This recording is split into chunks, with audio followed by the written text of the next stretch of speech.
आगे हम देखते हैं कि नानकात्सु टीम नेशनल चैंपियनशिप जीत जाती है। सुवासा को MVP ऑफ द सीजन का अवार्ड मिलता है क्योंकि सुवासा ने टोटल 31 गोल किए होते हैं और वो टूर्नामेंट का टॉप स्कोरर होता है। इसके बाद टोहो एकेडमी कोजीरो को स्ट्राइकर के रूप में रिक्रूट कर लेती है क्योंकि उन्हें कोजीरो की परफॉर्मेंस बहुत ज्यादा अच्छी लगी थी। इसके अलावा टोहो एकेडमी सुवासा को भी मिडफील्डर के रूप में हायर करने का प्लान बनाती है। हम देखते हैं कि सुवासा अपने टीममेट्स के साथ चैंपियनशिप जीतने की खुशी बना रहा होता है। तभी उसे रोबोट का लेटर मिलता है। लेटर मिलते ही सुवासा अपनी माँ के साथ एयरपोर्ट के लिए निकल जाता है जिससे वो आखिरी बार रोबोट से मिल सके। रास्ते में सुवासा रोबोट का लेटर पढ़ता है। लेटर में रोबोट सुवासा से माफी मांगता है और कहता है कि मेरा भी एक मकसद था पर मैं तुम्हें अपने साथ ब्राजील नहीं ले जा सकता हूँ क्योंकि इससे तुम्हारा खुशहाल परिवार टूट जाएगा। मैंने जीवन में कुछ भी अचीव नहीं किया है इसीलिए मैं तुम्हें कुछ भी नहीं सिखा सकता हूँ। आगे जैसे ही सुवासा एयरपोर्ट तक पहुँचता है तब तक देर हो चुकी होती है। रोबोट की फ्लाइट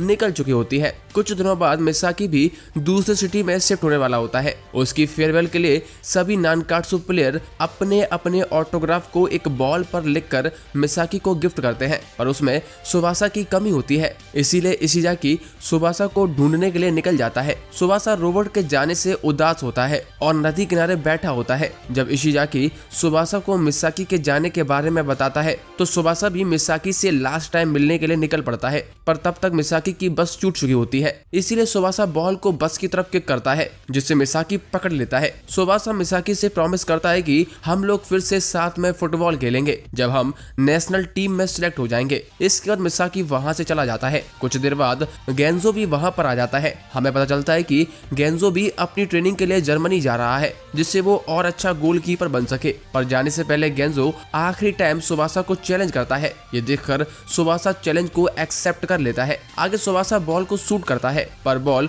गोल पोस्ट से टकरा जाती है जिससे सुवासा हवा में जंप करके किक मारता है पर गेंजो बॉल को रोक लेता है। गेंजो सुवासा से कहता है जब तक मैं अच्छा गोलकीपर नहीं बन जाऊंगा मैं वापस नहीं आऊंगा। सुवासा भी फैसला करता है कि वो एक दिन ब्राजील जरूर जाएगा। गेंजो और सुवासा भी एक दूसरे को प्रॉमिस करते हैं कि वो दोनों जरूर फिर से एक साथ फुटबॉल खेलेंगे जब वो जापान की नेशनल टीम में शामिल हो जाएंगे। अब हम 3 साल आगे फ्यूचर में शिफ्ट होते हैं। गेंजो अपनी गोल कीपिंग से पूरे यूरोप में फेमस हो चुका होता है। इसके अलावा नानकात्सु जूनियर स्कूल के कुछ प्लेयर्स नानकात्सु मिडिल स्कूल में पहुंच गए होते हैं जिससे वो सुवासा के साथ फुटबॉल खेल सकें। जबकि कुछ प्लेयर ओटोमो मिडिल स्कूल में एडमिशन ले लेते हैं जिससे वो सुवासा के अगेंस्ट खेल सकें। उधर कोजीरो भी टोहो एकेडमी का टीम कैप्टन बन चुका होता है। टाकेशी भी टोहो एकेडमी में रिक्रूट हो जाता है जिससे वो कोजीरो के साथ फुटबॉल खेल सके। इसके अलावा नानकात्सु एक नॉर्मल मिड स्कूल होता है पर सुवासा के ज्वाइन करने के बाद वो लोग 2 बार नेशनल यूथ चैंपियनशिप जीत चुके होते हैं। सनाए भी नानकात्सु टीम की मैनेजर बन चुकी होती है। सुवासा ने काफी हद तक उसे बदल दिया होता है। आगे हम देखते हैं कि कुछ ही समय में नेशनल टीम का सिलेक्शन शुरू होने वाला होता है। सुवासा मिसाकी और रोबोट दोनों को ही बहुत ज्यादा याद करता है। सुवासा ने स्ट्राइकर को छोड़कर मिडफील्डर बनने का फैसला किया होता है और साथ ही में वो फॉरेन लैंग्वेज भी सीख रहा होता है। हमें पता चलता है कि ये समर सुवासा का जापान में आखिरी समर होता है। आगे हमें दिखाया जाता है कि मिडिल स्कूल प्रोविंशियल चैंपियनशिप कुछ ही दिनों में शुरू होने वाली होती है और उसका स्केड्यूल भी रिलीज हो गया होता है। ओटोमा टीम नानकात्सु टीम का सबसे बड़ा राइवल होता है। दोनों ही हर प्रैक्टिस मैच में बहुत अच्छा परफॉर्म कर रहे होते हैं। नानकात्सु FC के ही कुछ प्लेयर्स ओटोमा टीम में शिफ्ट हो गए थे। ओटोमा और नानकात्सु टीम के प्लेयर जूनियर स्कूल में एक साथ खेला करते थे पर अब वो लोग राइवल होते हैं। इस साल ओटोमा में एक नया प्लेयर ऐड हुआ होता है जिसका नाम शुन निट्टा होता है। उसके पास एक ऐसी टेक्निक होती है जिसमें उसका शॉट बहुत ही पावरफुल और एक्यूरेट हो जाता है जिसे फैल्कन शॉट भी कहते हैं। सुवासा जैसे प्लेयर अगर उस शॉट को रोकने की कोशिश करते हैं तो कुछ देर के लिए सुवासा का पैर भी नम हो जाएगा। निट्टा की स्पीड नॉर्मल लोगों से बहुत ज्यादा होती है और उसके पैर भी बहुत ही फ्लेक्सिबल होते हैं। जब सुवासा नानकात्सु एलिमेंट्री स्कूल से ग्रेजुएट हो गया था तब निट्टा ने ही टीम को चैंपियनशिप जिताने में हेल्प की थी। ओटोमा टीम के प्लेयर्स बहुत मेहनत के साथ प्रैक्टिस कर रहे होते हैं और जब से निट्टा ने टीम को ज्वाइन किया होता है तब से ओटोमा टीम और स्ट्रांग हो गई होती है। ओटोमा टीम को देखकर सुबासा को एहसास होता है कि नानकात्सु टीम अपनी जीत को लेकर बहुत ही ज्यादा सेटिस्फाइड है और वो लोग अब ज्यादा मेहनत भी नहीं करते हैं। इसीलिए Tsubasa first and second year का मैच थर्ड ईयर के साथ रखता है और खुद फर्स्ट और सेकंड ईयर की टीम में होता है। सुबासा मैच के दौरान सभी प्लेयर्स को उनकी वीकनेस बताता है जिससे वो खुद को इम्प्रूव कर सके। दूसरी तरफ ओटोमा टीम इशिमो को अपना गोलकीपर बनाती है जिससे वो टीम को और स्ट्रांग बना सके। ओटोमा टीम के साथ मैच से पहले गेंजो भी नानकात्सु टीम को ऑल द बेस्ट कहता है। आगे हम देखते हैं कि जापान फुटबॉल एसोसिएशन से एक बंदा सुबासा से मिलने के लिए आता है। इसका नाम काटागिरी होता है। काटागिरी सुबासा से ब्राजील जाने के लिए बात करने आया होता है। काटागिरी सुबासा को आने वाले टूर्नामेंट में अच्छा करने के लिए कहता है। उसके बेसिस पर ही सुबासा ब्राजील जा पाएगा। इसके बाद टूर्नामेंट शुरू हो जाता है। पहला मैच ओटोमा और नानकात्सु टीम के बीच होता है। मैच से पहले ही दोनों टीम के बीच में तीखी बहस होने लगती है और सुबासा खुद को शांत रखता है। उसके चेहरे पर फिर से चमक आ जाती है क्योंकि अगर वो ये टूर्नामेंट जीत जाता है तो उसे ब्राजील जाने का मौका मिल सकता है। ओटोमा टीम के प्लेयर्स आपस में बात कर रहे होते हैं कि नानकात्सु टीम केवल सुबासा पर डिपेंड करती है, पर तभी वहां पर कोजिरो आ जाता है और कहता है कि ये टूर्नामेंट केवल टोहो अकेडमी ही जीतेगी। मैच से पहले सुबासा कोच से एज ए मिडफील्डर खेलने के लिए कहता है जिससे वो नीटा को मार कर सके। कोच भी सुबासा की बात से एग्री हो जाता है। अब दोनों टीम्स ग्राउंड पर आ जाती हैं और मैच शुरू हो जाता है। नानकात्सु टीम अपना अटैक हाजिमे और मामारू के साथ शुरू करते हैं लेकिन ओटोमा टीम के उरुवे, किशिडा और नाकायामा अटैक को रोक देते हैं। इसके बाद उरुवे बॉल को निट्टा को पास कर देता है पर निट्टा को रोकने के लिए वहां पर सुबासा आ जाता है। दोनों लोग बॉल के लिए एक दूसरे से लड़ने लगते हैं पर लास्ट में सुबासा जीत जाता है। सुबासा बॉल को लेकर आगे बढ़ता है लेकिन ओटोमा टीम सुबासा को घेर लेती है जिसके बाद सुबासा बॉल को इसी जाकी को पास कर देता है। अब नानकात्सु टीम बॉल को लॉन्ग पासेस से एक दूसरे तक पहुंचाती है और फाइनली गोल करने का एक मौका बन जाता है। मामरू शॉट मारता है पर ओटोमा टीम का गोलकीपर बॉल को पकड़ लेता है। दूसरी टीम्स और कैटेगरी भी ये मैच बड़े ही ध्यान से देख रहे होते हैं। उन्हें लगता है कि नानकात्सु टीम के लिए ये मैच जीतना इम्पॉसिबल है क्योंकि ओटोमा टीम नानकात्सु टीम से ज्यादा बैलेंस्ड है। अब मैच फिर से कंटिन्यू होता है। बॉल निट्टा के पास चली जाती है और वो अपना फैल्कन शॉट ट्राई करता है पर बॉल बाहर निकल जाती है। हम देखते हैं कि सुबासा ने अपने सर का यूज करके बॉल की दिशा चेंज कर दी होती है पर इससे सुबासा के सर पर चोट लग जाती है। अब ओटोमा टीम को एक कॉर्नर किक मिलती है पर नानकात्सु टीम का गोलकीपर यूजो बॉल को क्लियर कर देता है। दोनों ही टीम एक दूसरे से लड़ रही होती है। तभी मामोरू सुबासा को बॉल पास करता है और सुबासा पेनल्टी एरिया के बाहर से ही एक शानदार शॉट मारता है जो सीधा गोल में चला जाता है। इस तरह नानकात्सु टीम अपना पहला गोल स्कोर करती है पर तभी मैच रेफरी सीटी बजा देता है और पहला हाफ खत्म हो जाता है। ओटोमा टीम को वापस गेम में बराबरी करनी होती है इसीलिए वो प्लान बनाते हैं कि हम सभी लोग डिफेंस करेंगे जबकि निट्टा हमारे लिए गोल करेगा। इस प्लान के साथ ओटोमा टीम सेकंड हाफ में खेलने के लिए उतरती है। सेकंड हाफ शुरू होते ही निट्टा अपनी स्पीड का यूज करता है और सुबासा को पीछे छोड़ते हुए पेनल्टी एरिया में घुस जाता है। इसके बाद निट्टा सुबासा की कॉपी करते हुए शॉट मारने की कोशिश करता है पर बॉल बाहर चली जाती है। इसके कुछ देर बाद फिर से निट्टा को बॉल मिलती है और निट्टा फिर से सेम शॉट ट्राई करता है पर इस बार भी वो फेल हो जाता है। हालांकि शॉट इस बार पहले से बेहतर होता है। निट्टा तीसरी बार भी सेम शॉट ट्राई करता है पर इस बार भी फेल हो जाता है। दूसरी तरफ सुबासा भी अटैक करने की कोशिश करता है क्योंकि उसका एक गोल अभी भी मैच जीतने के लिए काफी नहीं था। इसके बाद हाजिमे और टेपे मिलकर एक शॉट बनाते हैं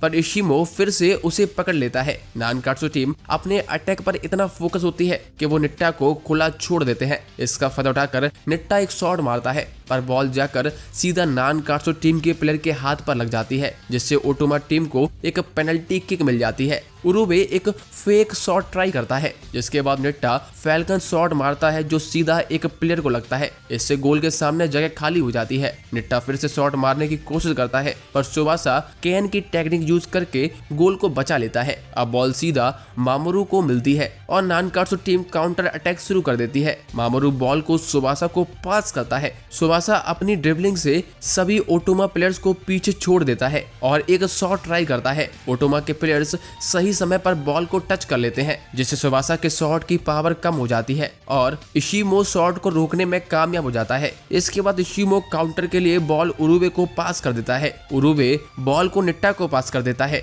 सुवासा वापस गोल को रोकने के लिए भागता है, पर जब तक सुवासा पहुंचता है निट्टा गोल करके स्कोर को बराबर कर देता है। मैच खत्म होने में बस 10 मिनट का समय बचा होता है। ये देखकर सुवासा अपनी टीम की फॉर्मेशन चेंज कर देता है और टीम को अटैक करने के लिए कहता है। टेपे, हाजिमे और मामरू बहुत अच्छे से कोऑर्डिनेट करते हैं और ओटोमा टीम के डिफेंस को तोड़ देते हैं। वो लोग पेनल्टी एरिया में घुसकर सुवासा को बॉल पास कर देते हैं, जिसके बाद सुवासा गोल करके फिर से अपनी टीम को लीड दिला देता है। सुवासा अपनी टीम को रोकने से मना कर देता है और लगातार अटैक करने के लिए कहता है, क्योंकि दोनों टीम के बीच गैप केवल एक गोल का होता है। अब बॉल फिर से निट्टा के पास चली जाती है, पर मामरू उसे ब्लॉक कर देता है। नानकात्सु टीम समझ जाती है कि ओटोमा टीम बॉल को निट्टा को पास करने की कोशिश कर रही है, जिसके बाद नानकात्सु प्लेयर बॉल को निट्टा तक पहुंचने से रोकने लगते हैं और निट्टा के लिए ऑफ साइड ट्रैप का यूज करते हैं, जिसमें जून ने सुवासा को फंसाया था। अब अपने स्ट्रॉन्ग डिफेंस का फायदा उठाकर नानकात्सु टीम अटैक करती है। इशिजाकी बॉल को सुवासा को पास करता है, पर सुवासा खुद शॉट नहीं करता है बल्कि हाजिमी को पास कर देता है। लास्ट में हाजिमे हेडर मारकर गोल कर देता है। इससे नानकात्सु टीम 3-1 से आगे हो जाती है। मैच के लास्ट में उरुवे गोल करने की आखिरी कोशिश करता है और निट्टा को लॉन्ग पास देता है, पर तब तक मैच का टाइम खत्म हो चुका होता है। इस तरह नानकात्सु टीम ये मैच जीत जाती है। मैच के बाद सुवासा का इंटरव्यू होता है। इंटरव्यूअर सुवासा से पूछता है, तुम नेशनल्स में किस प्लेयर को फेस करना चाहते हो? तब सुवासा मिसाकी का नाम लेता है। ये इंटरव्यू कोजिरो भी देख रहा होता है। जब कोजिरो सुवासा के मुंह से खुद की जगह मिसाकी का नाम सुनता है तो उसे गुस्सा आ जाता है। मैच के बाद इशिजाकी उरुवे से कहता है कि तुम नेशनल्स में नानकात्सु टीम को चीयर करना, पर यह सुनकर उरुवे गुस्सा हो जाता है। नानकात्सु टीम के अलावा फुरानो सात्सुमी टीम को हराकर नेशनल्स के लिए क्वालिफाई कर जाती है। फुरानो टीम का कैप्टन कोई और नहीं बल्कि हिकारू होता है। आगे ताचिबाना ट्विंस भी हानवा टीम को जीत दिलाकर नेशनल्स में आ जाते हैं। ओसाका रीजन में आजुमा इची टीम नानिमा टीम को हराकर पहली बार नेशनल्स के लिए क्वालिफाई करती है। हमें बताया जाता है कि जून भी फील्ड पर वापस लौट आता है। 3 साल तक कंटिन्यूअस इलाज के बाद जून अब 30 मिनट के लिए मैच खेल सकता है। इन 3 सालों में यायोई ने जून का बहुत अच्छे से ख्याल रखा होता है। इन सभी के अलावा टोहो और मुसाशी के बीच एक आखिरी मैच बचा होता है। ये मैच डिसाइड करता है कि कौन सी टीम टोक्यो की तरफ से नेशनल्स में जाएगी। नेशनल से पहले सुवासा अपनी ट्रेनिंग कंटिन्यू करता है। सुवासा रोबोट के द्वारा सिखाई हुई ड्राइव शॉट की प्रैक्टिस करता है। ये शॉट थोड़ा डिफिकल्ट होता है। सुवासा को ट्रेनिंग करता हुआ देखकर नानकात्सु टीम के बाकी मेंबर्स भी सुवासा के साथ ट्रेनिंग करने लग जाते हैं। दूसरी तरफ मुसाशी और टोहो एकेडमी के बीच मैच चल रहा होता है। मैच के पहले 20 मिनट में कोजिरो लगातार 3 गोल करके टीम को लीड दिला देता है। ये देखकर जून को फील्ड पर आना पड़ता है, वरना मुसाशी टीम ये मैच हार सकती है। जून फील्ड पर आते ही अपनी स्किल्स दिखाने लगता है और गोल कर देता है। जून के फील्ड पर आते ही पूरी मुसाशी टीम का हौसला बढ़ जाता है और उनका गेम प्ले भी पहले से अच्छा हो जाता है। जून फिर से गोल करने की कोशिश करता है, पर कैन उसे रोक देता है और फर्स्ट हाफ खत्म होने तक स्कोर 3-1 हो जाता है। कोजिरो सच में जून का सामना करना चाहता है, लेकिन वो टीम की जीत को आगे रखता है, इसीलिए वो मौके का इंतजार करता रहता है। दूसरे हाफ में टोहो एकेडमी एक एक करके मुसाशी टीम के प्लेयर्स को मार्क करने लगती है, जिससे जून ड्रिबल नहीं कर पाता है और वो लोग लॉन्ग शॉट ट्राई करते हैं, लेकिन कैन उसे भी पकड़ लेता है। दूसरी तरफ जून भी कोजिरो को ऑफ साइड ट्रैप में फंसा देता है, जिससे कोजिरो भी अटैक नहीं कर पाता है। मुसाशी टीम अच्छे से बॉल को कंट्रोल कर रही होती है, पर जितनी बार वो शॉट करते हैं कैन उन्हें रोक देता है। इस तरह ऑफ साइड ट्रैप की वजह से कोजिरो भी गोल नहीं कर पा रहा होता है। जून सोचता है कि अगर हम गोल करना चाहते हैं तो हमें सरप्राइज अटैक करना होगा, वरना कैन शॉट को आसानी से पकड़ लेगा। इसीलिए जून इस बार खुद शॉट नहीं करता है,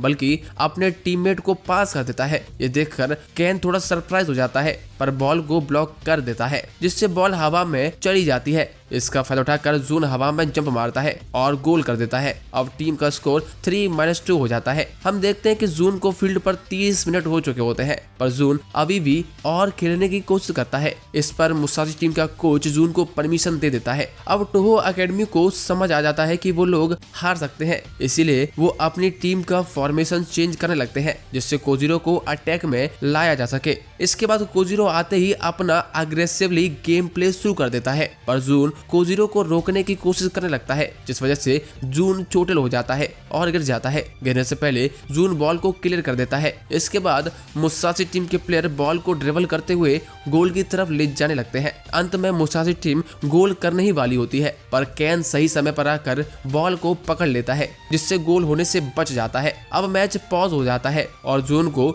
सब्स्टिट्यूट कर दिया जाता है, क्योंकि जून चोटिल हो चुका होता है। जून जाने से पहले अपनी टीम का हौसला बढ़ा देता है। जून के जाने के बाद मुसाशी टीम अपनी पूरी कोशिश करती है, लेकिन मैच 3-2 पर ही खत्म हो जाता है। इस तरह टोहो टीम भी नेशनल्स के लिए क्वालिफाई कर जाती है। मैच जीतने के बाद कोजीरो का पुराना कोच कीरा कोजीरो से मिलने के लिए आता है। कीरा को कोजीरो का गेम प्ले बिल्कुल भी पसंद नहीं आता है, इसीलिए कीरा कोजीरो को उसके अंडर फिर से ट्रेन करने को कहता है, ताकि वो सुवासा से फिर से ना हार जाए। आगे गेंदो सुवासा को मैसेज करता है और बताता है कि जर्मनी में उसकी मुलाकात मिसाकी से हुई है। मिसाकी अभी रेगुलर घूमता रहता है, पर साथ ही में वो फुटबॉल की प्रैक्टिस करना नहीं भूलता है और उसकी टेक्निक अब पहले से बहुत अच्छी हो गई है। हम देखते हैं कि नेशनल यूथ टूर्नामेंट अब बहुत नजदीक आ गया होता है और सभी टीम टूर्नामेंट जीतने के लिए खूब मेहनत कर रही होती हैं। कोजीरो कीरा के अंडर ट्रेनिंग कर रहा होता है, जिससे उसका करंट कोच गुस्सा हो जाता है और वो कोजीरा की स्कॉलरशिप रोक देता है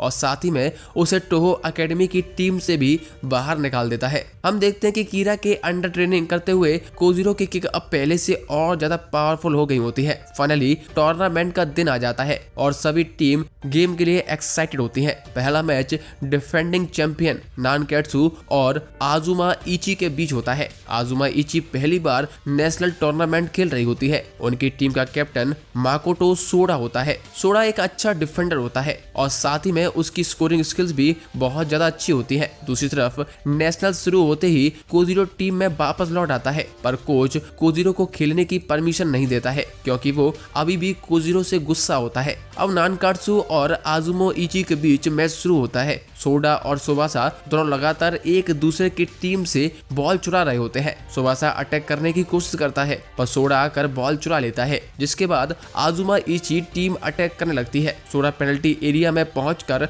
अपना famous shot razor attack use करता है, जिससे बॉल अपना डायरेक्शन चेंज करते हुए गोल में चली जाती है। इस तरह आजुमा इची अपना पहला गोल स्कोर करती है। आजुमा इची पहली बार नेशनल्स खेल रही होती है, इसीलिए उसके गोल को देखकर सभी लोग हैरान रह जाते हैं। अब जैसे ही बॉल सुवासा के पास जाती है, वो फिर से अटैक करने की सोचता है, पर हर बार की तरह इस बार भी सोडा उसको मार्क कर रहा होता है। सोडा सुवासा से बॉल छीनने की कोशिश करता है, पर रेफरी इसे फाउल का नाम दे देता है। इसके बाद नानकाट्सु टीम बॉल को लेकर गोल की तरफ जाने लगती है। सोडा थोड़ा डिस्ट्रैक्टेड होता है, इसका फायदा उठाकर सुवासा आगे निकल जाता है। हाजी में सुवासा को बॉल पास करता है, पर बॉल आजुमा इची टीम के प्लेयर से टकरा जाती है और हवा में चली जाती है। इसके बाद सुवासा हवा में उछलकर गोल करने की कोशिश करता है, पर सोडा भी जंप करके सुवासा के शॉट को ब्लॉक कर देता है। अब बॉल मामारू के पास चली जाती है। मामारू अटैक करता है, पर गोलकीपर बॉल को रोकने में कामयाब हो जाता है। हमें पता चलता है कि आजुमा इची एक डिफेंसिव टीम होती है।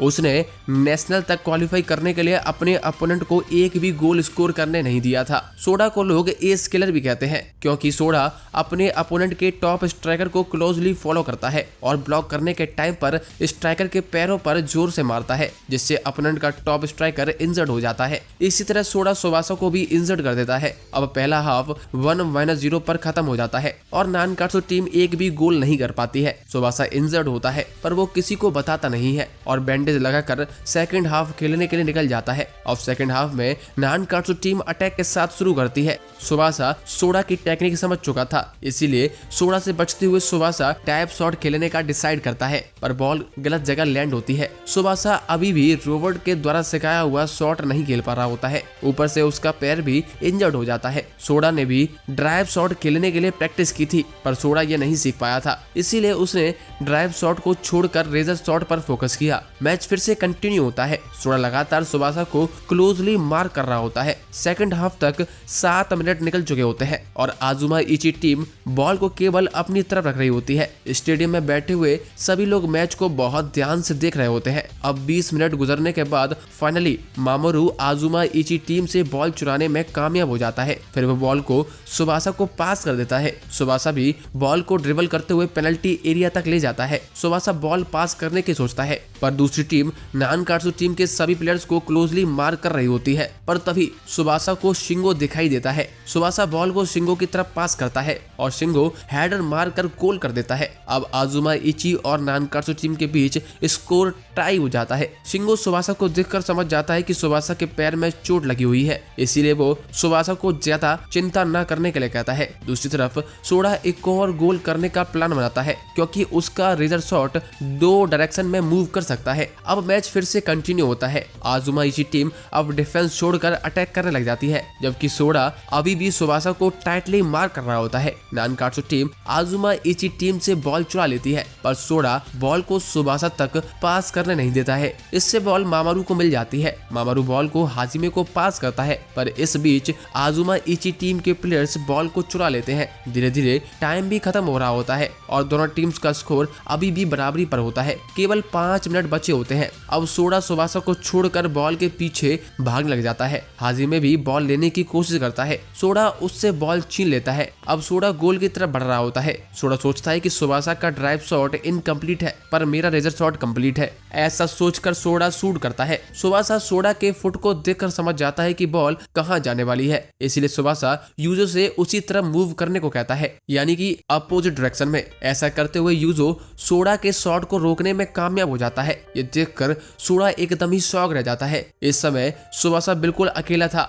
इसका फायदा उठाकर यूजो सुबासा को बॉल पास करता है और सुबासा बॉल को लेकर गोल की तरफ चलने लगता है। सुबासा को रोकने वाला कोई नहीं था। इसका फायदा उठाकर सुबासा मैच का आखिरी गोल कर देता है और अपनी टीम को ये मैच जिता देता है। दूसरी तरफ सोडा को अभी भी विश्वास नहीं हो रहा होता है कि सुबासा ने कैसे उसके बॉल की डायरेक्शन को प्रेडिक्ट कर लिया। जीत के साथ ही नानकात्सु अगले राउंड के लिए क्वालिफाई कर जाती है। मैच के बाद सभी लोग सुबासा की तारीफ करते हैं। सोडा सुबासा से पूछता है कि आखिर तुमने मेरी बॉल की डायरेक्शन को कैसे पता किया। इस पर सुबासा कहता है, मैंने बस गैस किया था, क्योंकि मैंने तुम्हें अपना सपोर्टिंग फुट मूव करते हुए देख लिया था। ये सुनकर सोडा सुबासा से इंप्रेस हो जाता है और उसे अपना डाइव शॉट कंप्लीट करने के लिए ऑल द बेस्ट भी कहता है। कमेंटेटर भी सुबासा के इनकम्प्लीट डाइव शॉट की तारीफ कर रहे होते हैं, जो कि ब्राजील में खेला जाता है। वो काफी ज्यादा सरप्राइज होता है कि सुबासा सिर्फ एक हाई स्कूल स्टूडेंट है और वो धीरे धीरे इस शॉट को मास्टर कर रहा है। दूसरी तरफ टोहो और मात्सुकामी टीम के बीच मैच चल रहा होता है। सेकेंड हाफ के पहले 5 मिनट गुजर चुके होते हैं और अब तक कोई भी टीम स्कोर नहीं कर पाती है। टोहो अकेडमी के कोच ने कोजिरो को खेलने के लिए मना कर दिया होता है। इस वजह से कोजिरो बाहर ही बैठा हुआ होता है। मात्सुकामी टीम भी खुद को बहुत अच्छे से डिफेंड कर रही होती है। वो बॉल को चुरा कर अटैक करती है, पर कैन उसे ब्लॉक कर देता है। इसके बाद कैन टाकेशी को बॉल थ्रो करता है, जिससे वो एनकाउंटर कर सके। टाकेशी काजुके को पास करता है और काजुकी सीधा शॉट मारता है। इस तरह टोहो टीम अपना पहला स्कोर करके लीड ले लेती है। टोहो टीम बिना कोजिरो के स्कोर कर देती है, पर टाकेशी और कैन को लगता है कि बिना कोजिरो के टोहो अकेडमी ये टूर्नामेंट नहीं जीत सकती है। हम देखते हैं कि कोजिरो अपनी सीट से खड़ा होकर वार्म अप चालू कर देता है। उधर मैच में टोहो टीम अटैक करना चालू रखती है। टाकेशी बॉल को फिर से काजुकी को पास करता है और काजुकी एक शॉट मारता है। हम देखते हैं कि सेम टाइम पर कोजिरो भी ग्राउंड के बाहर एक टाइगर शॉट मारता है, जिससे दीवार में क्रैक आ जाता है।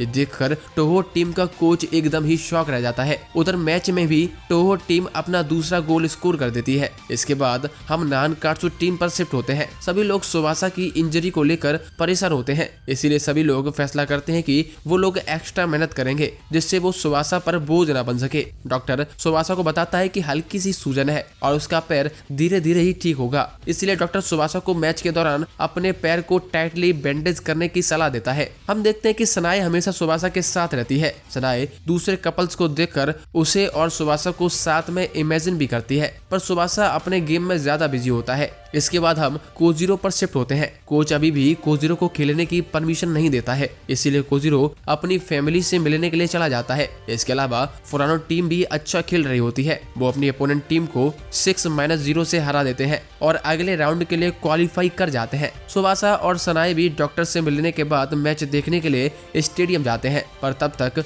मैच खत्म हो चुका होता है। दूसरी तरफ कोजीरो अपनी फैमिली को बताता है कि उसने टोहो एकेडमी को छोड़ दिया है, इसीलिए वो वापस अपने पुराने हाई स्कूल में वापस चला जाएगा। आगे टूर्नामेंट का पहला राउंड खत्म होता है और टोटल 32 टीमें अगले राउंड के लिए क्वालिफाई करती हैं। हम देखते हैं कि हिराडो मात्सुको टीम को 1-0 से हरा देती है। हिराडो टीम अपना असली गेम सभी से छुपा कर रखती है, जिससे वो नानकात्सु टीम को फुल सरप्राइज कर सके। इसके अलावा हानवा टीम भी साकामोटो टीम से जीत जाती है। उन्होंने अभी तक ताचिबाना ब्रदर्स की स्पेशल टेक्निक का यूज भी नहीं किया होता है। अब अगले राउंड में नानकात्सु टीम अपना मैच निशिगाओका टीम के साथ खेलती है। मैच शुरू होते ही मामरू अटैक शुरू कर देता है, जिससे सुबासा को थोड़ा आराम मिल सके। नानकात्सु टीम अच्छा खेलते हुए लगातार 2 गोल स्कोर कर देती है। सुबासा को बिना बॉल टच करना अच्छा नहीं लग रहा होता है, इसीलिए सुबासा भी आगे बढ़कर तीसरा गोल कर देता है। इस तरह नानकात्सु ये मैच 6-0 से जीत जाती है। अब नानकात्सु की अगली अपोनेंट हानवा टीम होती है। दोनों टीम्स ग्राउंड पर आ जाती हैं। ये मैच देखने के लिए बहुत सारे फोटोग्राफर्स भी आए होते हैं, जिससे वो सुबासा का ड्राइव शॉट कैप्चर कर सके। उसी समय साइड वाले स्टेडियम में टोहो और जूनो टीम के बीच मैच चल रहा होता है। टोहो ये मैच 8-0 के साथ जीत जाती है, पर अभी भी कोच कोजीरो को नहीं खिला रहा होता है, इसीलिए पूरी टीम कोच के खिलाफ होती है। अब हम फिर से नानकात्सु और हानवा टीम के मैच पर शिफ्ट होते हैं। सुबासा अपने टीममेट्स को एक लॉन्ग पास देता है, जिसके बाद नानकात्सु प्लेयर आगे बढ़ने लगते हैं। सभी प्लेयर्स बहुत अच्छा खेल रहे होते हैं, जिससे हानवा टीम का डिफेंडर कमजोर हो रहा होता है। इसी बीच फाइनली हाजिमे स्कोर करके नानकात्सु टीम का खाता खोल देता है। अब मैच फिर से शुरू होता है। गोल बराबर करने के लिए अब ताचिबाना ब्रदर्स भी अटैक करना शुरू कर देते हैं। मसाओ फिर से बॉल को हवा में किक मारता है, जिससे काजुओ गोल पोस्ट पर चढ़कर गोल कर सके, पर इशिजाकी गोल पोस्ट को किक करता है, जिससे काजुओ का बैलेंस खराब हो जाता है और यूजुओ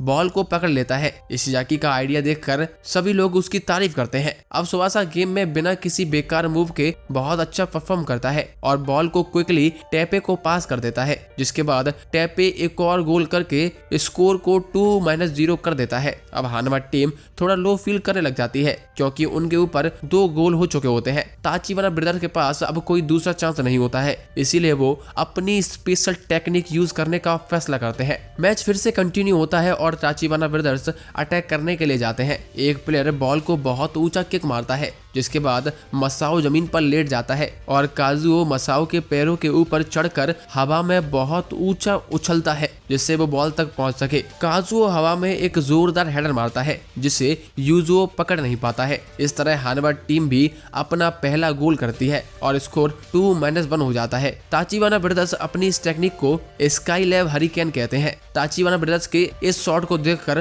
पूरी हानवा टीम फिर से एक्साइटेड हो जाती है। इस शॉट को देखकर सुबासा भी काफी ज्यादा इम्प्रेस हो जाता है। ये टेक्निक ताचिबाना ब्रदर्स की पुरानी टेक्निक से भी बहुत ज्यादा इम्प्रेसिव होती है। इसके बाद सुबासा अपने टीममेट्स को हार न मानने के लिए कहता है और उन्हें समझाता है कि अगर ताचिबाना ब्रदर्स को बॉल नहीं मिलेगी तो वो ये टेक्निक यूज ही नहीं कर पाएंगे। अब मैच फिर से कंटिन्यू होता है। नानकात्सु प्लेयर हानवा टीम को क्लोजली मार्क करने लगते हैं और ताचिबाना ब्रदर्स तक बॉल पास नहीं होने देते हैं, लेकिन एक प्लेयर जैसे तैसे बॉल को ताचिबाना ब्रदर्स को पास कर देता है। अब ताचिबाना ब्रदर्स फिर से अपनी sky lab hurricane technique use करने की कोशिश करते हैं, पर सुबासा गोल पोस्ट के ऊपर चढ़ जाता है और उन लोगों से ऊंची जंप करता है, जिससे ताचिबाना ब्रदर्स अपना अटैक नहीं कर पाते हैं और सुबासा बॉल को क्लियर कर देता है। इस तरह फर्स्ट हाफ खत्म हो जाता है। ब्रेक के टाइम पर सुबासा पूरी नानकात्सु टीम को बताता है कि ताचिबाना ब्रदर्स काफी हाई जंप कर सकते हैं, पर उनके पास बहुत लो थे, इसीलिए उन्होंने पिछले गोल के लिए ट्राई नहीं किया। दूसरी तरफ हानवा टीम फिर से sky lab hurricane technique use करने का प्लान बनाती है, जिससे वो एक और गोल कर सके। अब हानवा टीम का कोच एक प्लेयर को चेंज कर देता है, जिससे वो ताचिबाना ब्रदर्स की हेल्प कर सके। थोड़ी देर बाद मैच का सेकंड हाफ शुरू होता है। हानवा टीम बॉल को ताचिबाना ब्रदर्स तक पहुंचाने में लग जाती है। इसके लिए हानवा टीम का प्लेयर डाइमारू बॉल को हवा में बहुत ऊंचा मार देता है। ये देखकर ताचिबाना ब्रदर फिर से sky lab hurricane technique use करते हैं, पर सुबासा तुरंत डिफेंस में लौट आता है और गोल के ऊपर चढ़कर हवा पर जंप करता है। इस तरह सुबासा हवा में मसाओ को गोल करने से मैच रोक देता है। बैलेंस खराब होने की वजह से दोनों लोग अब जमीन पर गिर रहे होते हैं। सुबासा मसाओ को पकड़ लेता है जिससे मसाओ अपने सिर के बल ना गिरे, पर इससे सुबासा का शोल्डर डिसलोकेट हो जाता है। मसाओ देखता है कि सुबासा ने उसे इंजर्ड होने से बचा लिया है। ये देखकर मसाओ बहुत हैरान हो जाता है। सुबासा इंजर्ड हो जाता है, इसीलिए रेफरी उसे मेडिकल रूम में जाने के लिए कहता है। सुबासा अभी भी गेम खेलना चाहता है, पर रेफरी उसे जबरदस्ती बाहर भेज देता है। जाते वक्त उसके टीममेट सुबासा को भरोसा दिलाते हैं कि वो उसके लिए ये मैच जरूर जीतेंगे। अब मैच फिर से शुरू होता है। इस बार हानवा टीम को एक कॉर्नर किक मिलती है। सुबासा ने भले ही मसाओ को चोटिल होने से बचा लिया है, लेकिन ताचिवाना ब्रदर्स बिल्कुल भी मैच हारने के मूड में नहीं होते हैं। दूसरी तरफ सुबासा अपने शोल्डर के लिए अपने ट्रीटमेंट ले रहा होता है। हम देखते हैं कि नानकात्सु टीम ताचिवाना ब्रदर्स को रोकने के लिए अब एक नई स्ट्रेटजी बनाती है। इस बार टेपे और हाजिमा दोनों गोल पोस्ट के ऊपर चढ़ जाते हैं। ये देखकर ताचिवाना ब्रदर्स बॉल को थोड़ा लो रखते हैं, जिससे टेपे और हाजिमे बॉल को ब्लॉक नहीं कर पाते हैं और ताचिवाना ब्रदर्स स्कोर को बराबर कर देते हैं। अब हानवा टीम के पास नानकात्सु को हराने का पूरा मौका होता है। ऊपर से सुबासा भी ग्राउंड पर नहीं होता है। आगे हमें पता चलता है कि सुबासा का शोल्डर ठीक हो जाता है और सुबासा वापस खेलने के लिए रेडी हो जाता है, पर डॉक्टर सुबासा को समझाते हैं कि अगर तुम्हारे शोल्डर फिर से डिसलोकेट हुआ तो तुम फिर कभी फुटबॉल नहीं खेल पाओगे। हम फिर से मैच पर शिफ्ट होते हैं। हानवा टीम लगातार अटैक कर रही होती है। तभी हम देखते हैं कि सुबासा साइड लाइन पर खड़ा हो जाता है। ताचिवाना ब्रदर्स फिर से स्काईलैब हरिकेन टेक्निक यूज करते हैं, पर उनके पैरों में क्रैम्प आ जाता है, जिससे उनकी टेक्निक फेल हो जाती है। इसके बाद सुबासा भी फील्ड पर वापस आ जाता है और अपनी टीम को अच्छा खेलने के लिए इनकरेज करता है। ताचिवाना ब्रदर्स के पैरों पे क्रैम्प आ गया होता है, इसीलिए क्रैम्प के ठीक होने तक वो डिफेंस करने का प्लान बनाते हैं। अब यूजो बॉल को सुबासा को पास करता है, जबकि ताचिवाना ब्रदर्स डिफेंस पर फोकस करने लगते हैं। आगे सुबासा डाइव शॉट खेलने का डिसाइड करता है। वहाँ पर आए सभी लोग इसी पल का इंतजार कर रहे होते हैं। सुबासा शॉट मारता है, पर बॉल गोल पोस्ट से जाकर टकरा जाती है, जिससे सुबासा का डाइव शॉट फिर से फेल हो जाता है। ऊपर से सुबासा का पैर और शोल्डर भी दर्द कर रहे होते हैं। सेकेंड हाफ खत्म होने में केवल 25 मिनट बचे होते हैं और दोनों टीम्स का स्कोर अभी भी बराबर पर नहीं होता है। मैच जीतने के लिए नानकात्सु को ताचिवाना ब्रदर्स के पैरों को रिकवर होने से पहले एक और गोल करना होता है, इसीलिए सुबासा फिर से डाइव शॉट ट्राई करने की सोचता है, पर बॉल हानवा टीम के पास होती है। ताचिवाना ब्रदर्स फिर से स्काईलैब हरिकेन टेक्निक यूज करने की कोशिश करते हैं, पर बॉल लो होती है। इसका फायदा उठाकर सुबासा भी गोल पोस्ट का सपोर्ट लेता है और बॉल की तरफ जंप मार देता है, जिससे सुबासा शॉट को ब्लॉक कर देता है, पर बॉल मसाओ के पास चली जाती है। अब मसाओ और काजुओ दोनों मिलकर एक कंबाइन अटैक करते हैं। यूजो गोल को रोकने के लिए बहुत ज्यादा कंसंट्रेट कर रहा होता है, लेकिन बॉल यूजो के शोल्डर पर लगकर गोल की तरफ जाने लगती है, पर सही समय पर इशिजाकी आकर अपने फेस से बॉल को दूर कर देता है। इससे इशिजाकी का सर गोल पोस्ट से टकरा जाता है और बॉल सुबासा के पास जाती है। अब सुबासा गोल करने के लिए आगे दौड़ने लगता है। ताचिवाना ब्रदर्स भी सुबासा को रोकने के लिए आते हैं, पर सुबासा बॉल को मामुरू को पास कर देता है। मामुरू भी हानवा टीम के डिफेंस को पास करता हुआ गोल के पास पहुंच जाता है और बॉल फिर से सुबासा को पास कर देता है। इस समय सुबासा पेनल्टी एरिया में घुसने की कोशिश करता है, पर हानवा टीम का एक प्लेयर सुबासा के शोल्डर से टकरा जाता है, जिससे सुबासा का बैलेंस बिगड़ जाता है।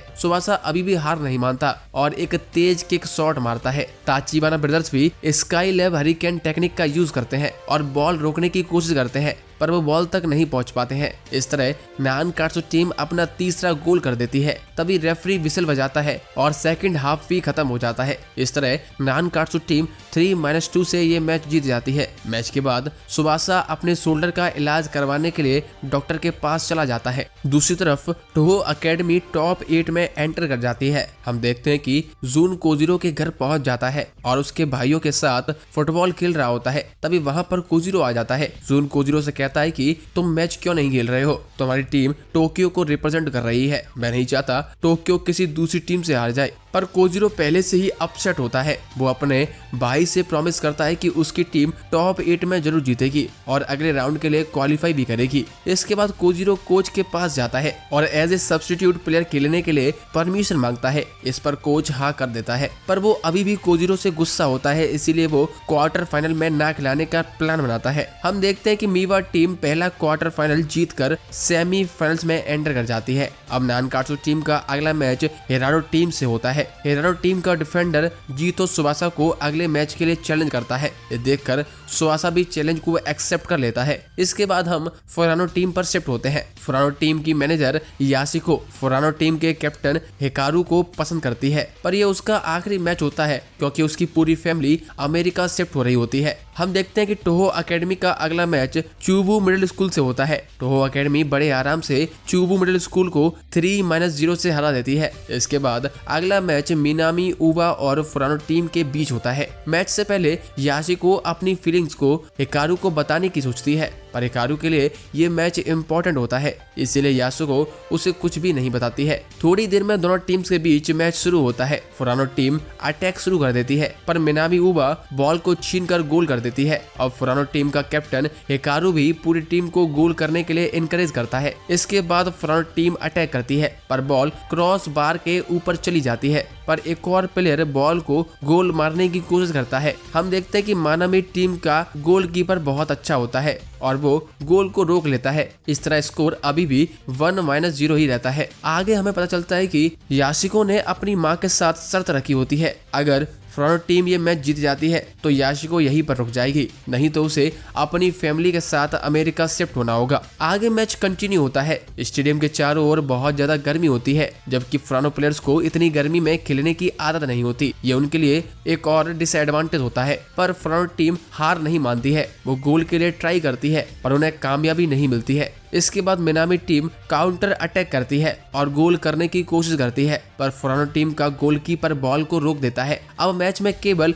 10 मिनट बचे होते हैं। पूरी फुरानो टीम हिकारू को सपोर्ट करने लगती है। हिकारू बॉल को अपनी टीम को पास करता है और इस बार फुरानो टीम गोल करने में कामयाब हो जाती है। इस तरह स्कोर 2-1 हो जाता है और फुरानो टीम ये मैच जीत के सेमीफाइनल्स में पहुंच जाती है। सेमीफाइनल्स में अब टोटल 3 टीम्स पहुंच चुकी होती हैं और आखिरी स्पॉट के लिए हिराडो और नानकैट्सु के बीच मैच होना होता है। हिराडो टीम का डिफेंडर जीटो अपनी टीम की जीत के लिए बहुत ज्यादा कॉन्फिडेंट होता है। इसके बाद नानकात्सु और हिराडो के बीच लास्ट क्वार्टर फाइनल शुरू हो जाता है। हिराडो टीम बॉल को केवल अपने हाफ में ही रखती है। ये देखकर नानकात्सु को समझ नहीं आ रहा होता है कि आखिर हिराडो टीम करना क्या चाहती है। एट लास्ट हाजिमे बॉल को हिराडो टीम से चुरा लेता है, पर जीटो भी आसानी से हाजिमे से बॉल चुरा लेता है। इसके बाद हिराडो टीम अटैक करना शुरू कर देती है। जीटो बॉल को बीच फील्ड से शूट करता है। यूजो बॉल को पकड़ने के लिए एकदम रेडी रहता है, पर तभी हिराडो टीम का एक प्लेयर सानो आकर हेडर मार देता है, जिससे यूजो बॉल को पकड़ नहीं पाता है। इस तरह हिराडो टीम अपना पहला गोल कर देती है। मैच को शुरू हुए अभी बस 2 मिनट होते हैं और हिराडो टीम लीड ले लेती है।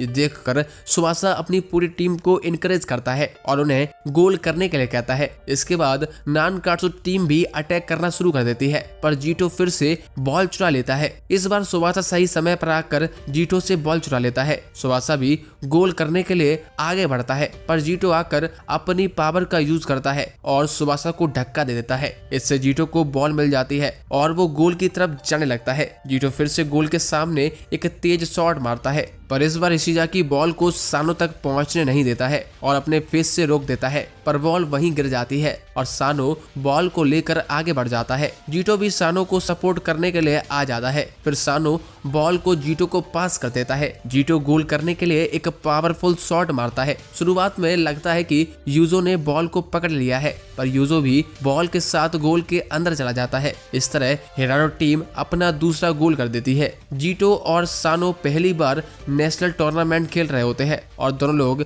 10 मिनट के अंदर ही 2 गोल्स कर देते हैं। ये देखकर सभी लोग हैरान रह जाते हैं। अब धीरे धीरे मैच आगे बढ़ता है। हिराडो टीम अपना डिफेंसिव गेम कंटिन्यू रखती है। हिराडो टीम के सभी प्लेयर्स नानकात्सु टीम के सभी प्लेयर्स को क्लोजली मार्क कर रहे होते हैं। गेम के बीच में हाजिमे और टेपे जीटो से टकरा गए होते हैं, जिसकी वजह से उन्हें दर्द हो रहा होता है। ऊपर से सुबासा की भी शोल्डर इंजरी अभी भी ठीक नहीं होती है। हिराडो टीम मेंबर्स सुबासा से बॉल छीनने की कोशिश करते हैं, पर सुबासा मामरू को बॉल पास कर देता है। इसके बाद फिर से बॉल सुबासा के पास आ जाती है और सुबासा पेनल्टी एरिया की तरफ एक लॉन्ग पास करता है। नानकात्सु प्लेयर बॉल को नेट में शूट करने ही वाले होते हैं, पर तभी जीटो जीटो आकर गोल को बचा लेता है। अब बॉल फिर से सानो के पास चली जाती है। सानो बड़ी ही आसानी से इशिजाकी को पार कर लेता है, पर तभी शिंगो सानो को रोकने के लिए आ जाता है। शिंगो सानो को पीछे पीछे छोड़कर आगे बढ़ने लगता है, लेकिन जीटो भी शिंगो को रोकने लग जाता है। एट लास्ट जीटो शिंगो को हरा देता है और बॉल लेकर गोल की तरफ बढ़ जाता है। तभी सुबासा आकर जीटो से बॉल छीन लेता है। इसके बाद सुबासा, हाजिमे और टेपे तीनों गोल करने के लिए आगे बढ़ने लगते हैं। सुबासा बॉल को हाजिमे को पास करता है और हाजिमे बॉल को टेपे को पास करता है। टेपे के पैर में चोट लगी हुई होती है, जिस वजह से वो बॉल को संभाल नहीं पाता। तभी हिराडो प्लेयर आकर बॉल को क्लियर कर देते हैं, पर सुबासा बॉल तक पहुंच जाता है और एक तेज शॉट मारता है। हम देखते हैं कि जीटो सुबासा को रोकने के लिए उसे तेज धक्का मारता है, जिससे बॉल गोल पोस्ट से टकरा जाती है। ऊपर से सुबासा के शोल्डर में और तेज दर्द होने लगता है। अब हिराडो टीम काउंटर अटैक करना शुरू करती है। सुबासा अपने शोल्डर के दर्द की वजह से उठ भी नहीं पा रहा होता है, जबकि हाजिमे और टेपे डिफेंस में लौटने लग जाते हैं। हम देखते हैं कि इशिजाकी भी सानो को मार कर रहा होता है। पहले हाफ खत्म होने में बस 5 मिनट का समय होता है। ये देखकर जीटो तीसरा गोल करने की कोशिश करता है। जीटो एक स्पिनिंग शॉट मारता है। यूजो को लगता है कि वो बॉल को पकड़ लेगा, पर जैसे ही बॉल जमीन पर गिरती है वो पीछे लौट जाती है। उधर सानो आकर बॉल शूट करता है और अपनी टीम के लिए तीसरा गोल कर देता है। इस तरह फर्स्ट हाफ खत्म हो जाता है और हिराडो टीम 3-0 से आगे निकल चुकी होती है। ये देखकर पूरी नानकात्सु टीम डाउन हो जाती है। सुबासा भी इतना ज्यादा थक जाता है कि वो जमीन पर गिर जाता है। उसे रोबोट, केंजो और मिसाकी याद आते हैं। वो सुबासा को गेम के लिए चीयर अप कर रहे होते हैं। तो दोस्तों, अगर आप इसके आगे का पार्ट भी देखना चाहते हैं तो इस वीडियो को लाइक करें और चैनल को सब्सक्राइब करें और मुझे कमेंट में जरूर बताएं। अगर मुझे इस वीडियो पे अच्छा रिस्पांस मिलेगा तो मैं इसका अगला पार्ट लेकर जरूर आऊंगा।